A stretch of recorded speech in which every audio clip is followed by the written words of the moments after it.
राज्यातील शेतकऱ्यांसाठी आज दिवसभराच्या जलद व झटपट बातम्या.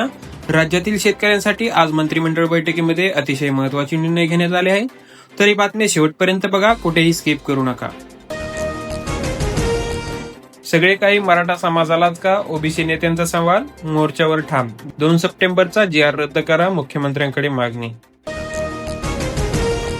दिवाळीच्या तोंडावर वीज दरवाढीचा शॉक, महावितरणने लादले इंधन समायोजन शुल्क. प्रति युनिट 35 ते 95 पैशांपर्यंत बिल वाढणार. उद्योगांसह छोट्या व्यापाऱ्यांनाही झटका. शेतकऱ्यांना पावसाचा तर नोकरदारांना महागाईचा फटका. पावसाने शेती वाहून नेली, उभ्या पिकांचा चिखल झाला तर भाजीपाल्यासह सगळ्या वस्तूंना महागाईचा तडाखा बसला आहे. पुढच्या वर्षी मेगा सरकारी नोकरी भरती, एमपीएससी भरतीही रेंगाळणार नाही. देवेंद्र फडणवीस यांची घोषणा. 10,309 जणांना सरकारी नोकरीचे नियुक्तीपत्र प्रदान. तृतीयपंथीयांसाठी देशातील पहिले रेशनचे दुकान कोल्हापुरात, महसूलचे ऐतिहासिक पाऊल. शेतकऱ्यांना त्वरित मदतीची आवश्यकता, शरद पवार. केंद्राकडून मोठी अपेक्षा. पाशवी बहुमत असतानाही मुख्यमंत्री हतबल. पंतप्रधान आणि गृहमंत्री हे पक्षाचेच. उद्धव ठाकरे यांची टीका. पुणेकरांनी मला माफ करावे, मी लक्ष देऊ शकलो नाही. बोगस मतदार पकडा तर भाजपाला गाडू, उद्धव ठाकरे यांच्या पदाधिकाऱ्यांना सूचना. बूथ प्रमुख आणि गट प्रमुखांची मजबूत बांधणी करा.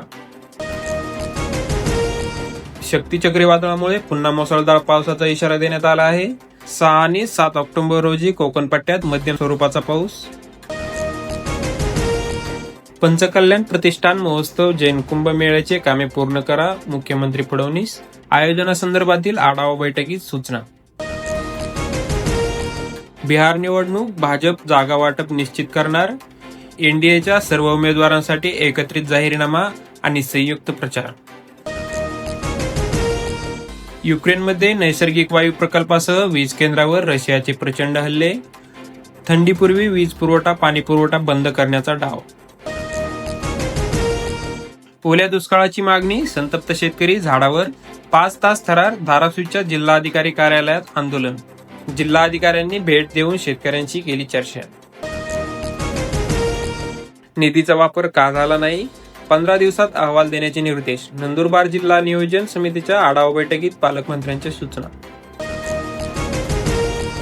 पावसाने साताऱ्यातील धरणे भरली, पण मान्सून काळात 12% घट. जिल्ह्यात आता पावसाची उघडीप. 4 महिन्यात सरासरी 784 मिलीमीटर पर्जन्यमापाची नोंद.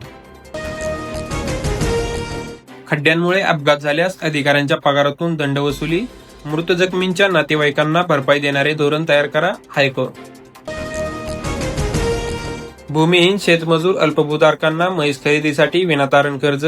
गोकुळच्या सुपरवायझरना दिले टार्गेट. पशुवैद्यकाच्या दर्जेखाली लक्ष. दसऱ्याला राज्यात 21,000 ट्रॅक्टर खरेदी, 100 कोटींवर उलाढाल. गतवर्षीपेक्षा दुप्पट खरेदी. जीएसटी दरात कपात झाल्यामुळे अनुदानामुळे शेतकऱ्यांना फायदा. कोल्हापूरकरांनी मोठे केले मी आज जन्मरोनी, अशोक सराफ यांच्या हृदय भावना. संगीत सूर्य केशवराव भोसले स्मृती पुरस्कार प्रदान. मामांच्या साधेपणाने रसिक भारावले. कोयना धरणाचे दरवाजे पूर्ण बंद. 104 TMC वर साठा. वीजगृहातूनच विसर्ग सुरू. अमित शहा आणि मुख्यमंत्री, दोन्ही उपमुख्यमंत्री शिर्डीत मुक्कामी. अनेक मंत्रीही दाखल. राजकीय बैठक होण्याची शक्यता. विनागणवेश रिक्षा चालकांवर पोलीस उघडणार बडगा. शहर वाहतूक शाखा चालक मालक संघटना पदाधिकारी बैठकीत इशारा. नाशिक जिल्ह्यात पंचनाम्यांची 60% कामे पूर्ण. अंतिम आकडेवारीची प्रतीक्षा. 94,000 हेक्टरवरील पंचनामे पूर्ण. सिंचन क्षेत्रात 10% वाढ साध्य करण्याचे उद्दिष्ट. डॉक्टर संजय बेलसरे. शेगावात जलसंपदा विभागाची कार्यशाळा. शेतात बियाणे उगवले नसताना शेतकऱ्यांना आता तंबळीही मिळेना. अखेर कष्ट व पैसा गेला वाया. ग्राहक मंचात दाद मागण्याचा कृषी खात्याचा सल्ला. बंजारा समाजाचा एसटी प्रवर्गात समावेश करण्याच्या मागणीसाठी आमरण उपोषण. नागपुरात खोकल्यावरील औषधे विक्रीवर प्रतिबंध. मध्य प्रदेशातील 8 बालकांच्या मृत्यूनंतर FDA सतर्क. पंजाब आणि कर्नाटकात पूरग्रस्तांच्या मदतीत वाढ, तसेच राज्यातील शेतकऱ्यांनाही वाढीव मदतीची अपेक्षा. पुढील आठवड्यात निर्णय. चुकीचे कुणबी दाखले दिल्यास अधिकारी जबाबदार, ओबीसी उपसमिती अध्यक्ष आणि महसूल मंत्री चंद्रशेखर बावनकुळे यांची माहिती. लाडक्या बहिणींची ई-केवायसीतील तांत्रिक अडचण लवकर दूर करणार, महिला बालविकास मंत्री आदिती तटकरे यांची माहिती.